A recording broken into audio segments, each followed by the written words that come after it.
વિદ્યાર્થી મિત્રો, આજે આપણે થર્ડ યર એટલે કે ટીવાય બીકોમના વિદ્યાર્થીઓને હેલ્પફુલ થઈ શકે એવો દાખલા નંબર સ્વાધ્યાયનો દાખલા નંબર 10 ગણીશું.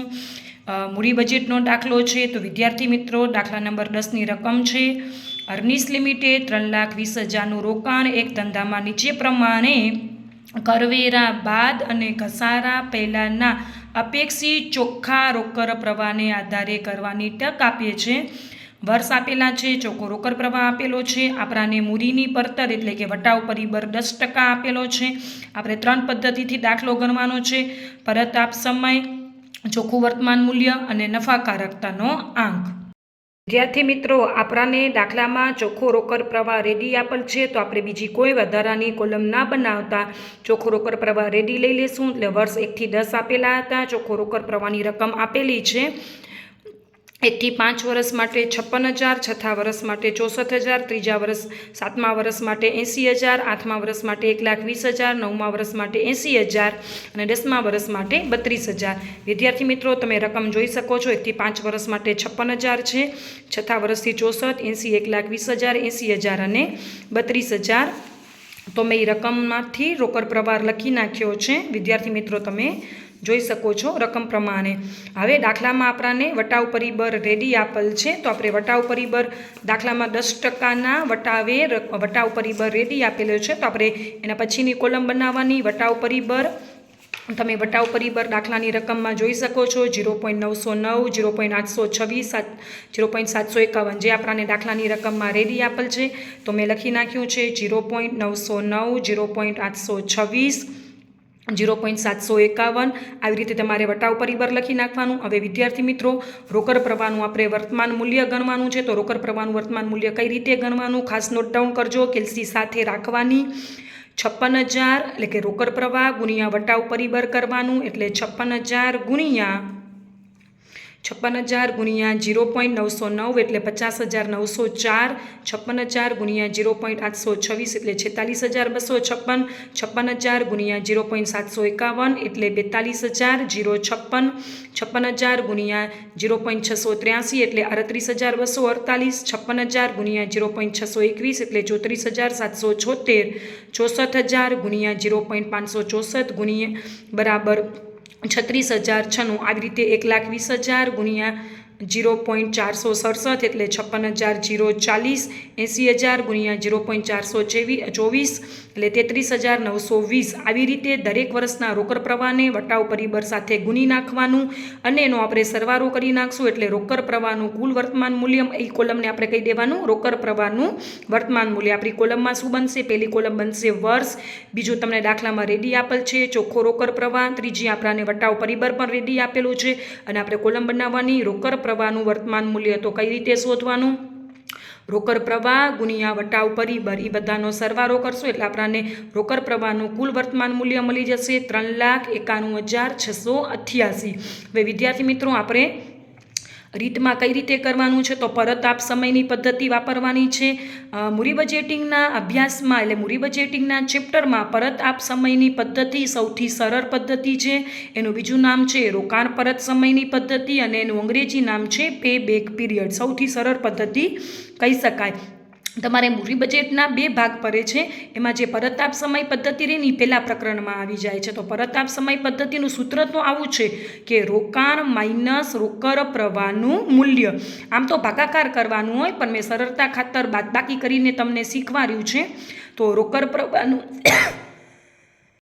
છે કે અર્નિસ લિમિટેડ 3,20,000નું રોકાણ કરવા માંગે છે. વિદ્યાર્થી મિત્રો, આ બેઠો દાખલો કચ્છ યુનિવર્સિટીના વિદ્યાર્થીઓને પૂછાઈ ગયો છે, તો જરૂરથી જોજો તમે. 3,20,000નું આપણે રોકાણ કરવાનું છે, તો આપણે પરત આપ સમય ગણીશું. દાખલાનો સૂત્ર શું થશે? રોકાણ માઇનસ રોકડ પ્રવાહનું મૂલ્ય. આપણે સાદા રોકડ પ્રવાહને આધારે ગણવાનું. કાંઈ સૂચના ન હોય ને તમારે એક્ઝામમાં, તો લખી નાખવાનું સાદા રોકડ પ્રવાહને આધારે. અને તમને એક્ઝામમાં કે વટાવેલ રોકડ પ્રવાહને આધારે ગણો, તો મેં જે છેલ્લી કોલમ બનાવીને રોકડ પ્રવાહનું વર્તમાન મૂલ્ય એના આધારે ગણવાનું. અત્યારે કાંઈ સૂચના નથી એટલે આપણે જે બીજા નંબરની કોલમ રહીને રોકડ પ્રવાહ, ચોખ્ખો રોકડ પ્રવાહ એના આધારે ગણીશું, સાદા રોકડ પ્રવાહને આધારે. હવે આપણે સૂત્ર લખવાનું રોકાણ માઇનસ રોકડ પ્રવાહનું મૂલ્ય. મેં વર્તમાન મૂલ્ય નથી લખ્યું, રોકડ પ્રવાહનું મૂલ્ય લખ્યું છે. આપણે રોકાણ કેટલું કરવાનું હતું? 3,20,000.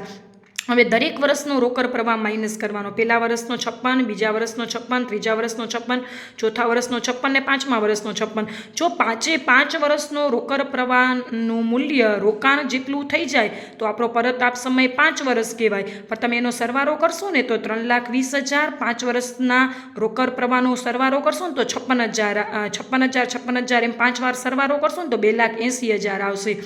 એટલે આપણા રોકાણ જેટલું આપણાને વળતર 5 વર્ષમાં મળતું નથી. 3,20,000ની સામે આપણાને ખાલી 2,80,000 5 વર્ષમાં મળે છે. તો 3,20,000માંથી 2,80,000 જાય તો કેટલા બચે? 40,000. પરત આપ સમય એટલે શું કે તમે જેટલું રોકાણ કરવા માંગો છો એ કેટલા વર્ષમાં તમને પરત મળશે. ધારો કે તમે 3,20,000 રોક્યા તો 56 એમ 5 વર્ષ સુધી મળે છે તો એનો સરવાળો તો 2,80,000 થઈ જાય છે. એટલે 5 વર્ષમાં મળતું નથી. તો હવે 3,20,000માંથી 2,80,000 જશે એટલે 40,000 બચશે. હજી આપણું રોકાણ 40,000નું બચ્યું. તો 5 વર્ષ પછીનું 6થું વર્ષ છે, જ્યારે 6થા વર્ષે આપણો રોકડ પ્રવાહ કેટલો છે? 64,000. તો આપણું જેટલું રોકાણ બચ્યું ને એના કરતાં રોકડ પ્રવાહ મોટી રકમ છે. તો જ્યારે વિદ્યાર્થી મિત્રો આવું થાય ને ત્યારે શું કરી નાખવાનું? જેટલું રોકાણ બચે એના ભાગ્યા રોકડ પ્રવાહ કરી નાખવાનું. ખાસ નોટ ડાઉન કરજો. જેટલું રોકાણ હોય એમાંથી 2,80,000 જવા દીધા એટલે 40,000 બચ્યા. હવે 6થા વર્ષના રોકડ પ્રવાહમાંથી જ લેવાના છે. પણ 40,000 જે આપણું રોકાણ બચ્યું ને એ 6થા વર્ષના રોકડ પ્રવાહ કરતાં નાનું છે. એટલે કે 6થા વર્ષનો રોકડ પ્રવાહ મોટો છે ત્યારે આપણે ભાગાકાર કરી નાખવાનું. 40,000 ભાગ્યા 64,000 એટલે 0.625. ઘણા પાઠ્યપુસ્તકમાં 0.625 ગુણ્યા 12 કરી અને એને માસમાં પણ ફેરવી નાખે છે. તમે જે પણ કરો દાખલાનો જવાબ સાચો પડે છે. તો આપણે આગળ 5 વર્ષનો તો રોકડ પ્રવાહ લઈ લીધો તો પાછળ 6થું વર્ષ આખું નથી લેવાનું પણ કેટલો સમય લેવાનો છે? 0.625. તો 5 વર્ષ પ્લસ 0.625 એટલે આપણો પરત આપ સમય થઈ જશે 5.625. જો તમારે 0.625 ગુણ્યા 12 કરવા હોય તો તમારે લખવાનું 5 વર્ષ અને પાછળ જેટલા માસ આવે એટલા. હવે આપણે બીજી પદ્ધતિ લેવાની છે. આપણા દાખલામાં કીધું છે ચોખ્ખું વર્તમાન મૂલ્ય સૌથી ઇઝી તો આમ તો કહી શકીએ તો પરત આપ સમયની પદ્ધતિ છે. પણ પરત આપ સમય, ચોખ્ખું વર્તમાન મૂલ્ય અને નફાકારકતાનો આંક એ તો 3 એકદમ ઇઝી રીત છે. અને તમારા મૂડી બજેટમાં એક ચેપ્ટર 1 જ છે, પ્રકરણ 1 છે, પણ એના 2 ભાગ પડે છે. પહેલા ભાગમાં પરત આપ સમય પદ્ધતિ, ચોખ્ખું વર્તમાન મૂલ્ય અને નફાકારકતાનો આંક આવી જાય છે. એટલે તમારે ચેપ્ટર 1 ભણવાનું પણ જ્યારે તમે એક્ઝામમાં દાખલા કરશો ને તો 2 યુનિટ થશે. એમાં પહેલા યુનિટમાં આ 3 રીત આવી જાય છે. હવે ચોખ્ખા વર્તમાન મૂલ્યનું સૂત્ર ખાસ નોટ ડાઉન કરી લેજો. એને અંગ્રેજીમાં એનપીવી કહેવામાં આવે છે. એનપીવી એટલે શું? તો નેટ પ્રેઝન્ટ વેલ્યુ. ખાસ વિદ્યાર્થી મિત્રો યાદ રાખી લેજો. હવે સૂત્ર શું છે? રોકડ પ્રવાહનું વર્તમાન મૂલ્ય માઇનસ રોકાણનું વર્તમાન મૂલ્ય. ખાસ નોટ ડાઉન કરજો. રોકડ પ્રવાહનું વર્તમાન મૂલ્ય માઇનસ રોકાણનું વર્તમાન મૂલ્ય.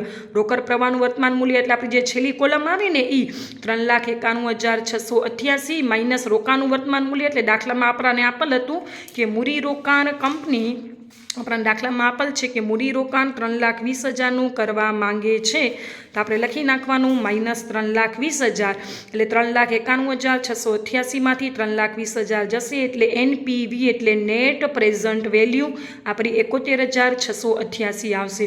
હવે વિદ્યાર્થી મિત્રો અત્યારે તો તમારી પાસે એક જ રોકાણ હતું પણ ઘણી વખત અલગ અલગ રોકાણ આપેલા હોય છે અને એમાંથી તમારે નક્કી કરવાનું હોય છે કે કઈ યોજના નફાકારક છે ને કઈ યોજના નફાકારક નથી.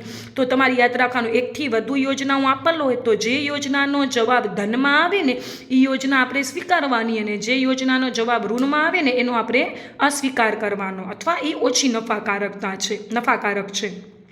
હવે ચોખ્ખા વર્તમાન મૂલ્ય પછી આપણે નફાકારકતાનો આંક શોધીશું. તો નફાકારકતાના આંકનું સૂત્ર ચોખ્ખું વર્તમાન મૂલ્યના સૂત્રમાં વચ્ચે માઇનસ કરવાનું અને નફાકારકતાના સૂત્રમાં ખાલી ભાગાકાર કરવાનું. બાકી બધું એમ જ રહેશે. ઉપર આપણે લખ્યું હતું રોકડ પ્રવાહનું વર્તમાન મૂલ્ય તો આપણે અંશમાં લખવાનું રોકડ પ્રવાહનું વર્તમાન મૂલ્ય. વચ્ચે આપણે બાદબાકી કરી હતી તો હવે આપણે કરવાનું ભાગાકાર રોકાણનું વર્તમાન મૂલ્ય. મેં ત્યાં બાદબાકીમાં લખ્યું હતું રોકાણનું વર્તમાન મૂલ્ય. એટલે તમે ચોખ્ખું વર્તમાન મૂલ્યનું સૂત્ર પાકું કરી નાખો ને તો નફાકારકતાના આંકમાં ચોખ્ખા વર્તમાન મૂલ્યના સૂત્રમાં વચ્ચે બાદબાકી આવે અને નફાકારકતાના આંકમાં ભાગાકાર આવે. આ ખાસ નોટ ડાઉન કરી લેજો એટલે તમને સૂત્ર પણ યાદ રાખતા શીખવાડી દઉં છું હું તમને. રોકડ પ્રવાહનું વર્તમાન મૂલ્ય 3,91,688 ભાગ્યા 3,20,000 એટલે તમારો નફાકારકતાનો આંક આવી ગયો 1.22. વિદ્યાર્થી મિત્રો, મારો દાખલો ગમ્યો હોય તો જરૂરથી વિડીયો લાઈક કરી દેજો, ચેનલને સબસ્ક્રાઈબ કરી દેજો અને ચેનલને શેર પણ કરી દેજો. તમારા આવા નાના દાખલા શીખવા હોય, કાંઈ પણ નવો દાખલો શીખવો હોય તો જરૂરથી કમેન્ટ બોક્સમાં તમે જણાવજો. ને આના પછી કોઈ પણ બીજો દાખલો શીખવો હોય તો દાખલા નંબર પણ મને કમેન્ટ બોક્સમાં જણાવજો. Thank you for watching.